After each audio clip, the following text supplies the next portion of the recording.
Hi, this is Mark Kerr, Regional Director at the Alpha Group, and we help business owners to make the changes necessary to drive their businesses forward and to improve them. And our objective is to help them to at least double the value of their business within 2 to 3 years. Today I'd like to talk to you about something that might seem possibly a surprising topic for improving your business. I'm going to talk about being sacked. How do you deal with, how do you cope with when somebody disinstructs you from acting for them, decides they're no longer going to ask you to supply them, etc.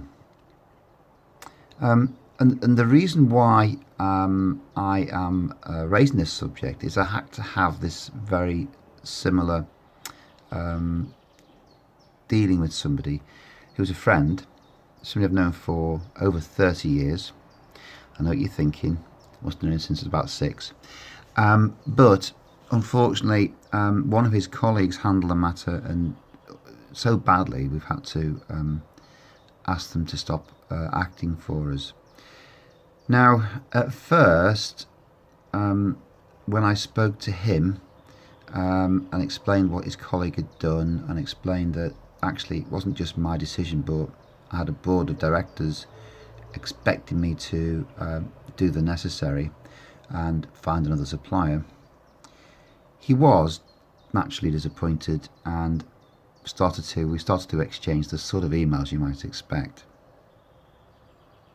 However, having sent me an email questioning my motives and questioning my actions, etc., he rang up the next day and said, "Look, I've had a good think about this. I think our friendship's worth a lot more than falling out over one deal.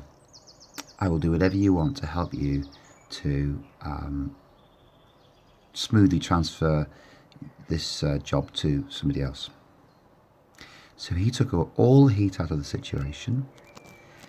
He then said, "By the way, although we think you owe us money, I'm not going to ask you to pay us anything. You decide how much you're going to pay us and when, and we will be happy to abide by whatever you think is reasonable." Now, how did I react to that? I thought, well, A, how fantastic, and B, he is a friend. He's a true friend. But I thought, whereas at first I was going to resist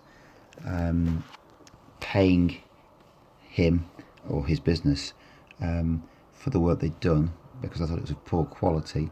Now I'm thinking, you know what, he's been such a gentleman about it, the least I can do is pay them kind of how much they billed us for and pay it with a smile on my face and thank him for his help and assistance.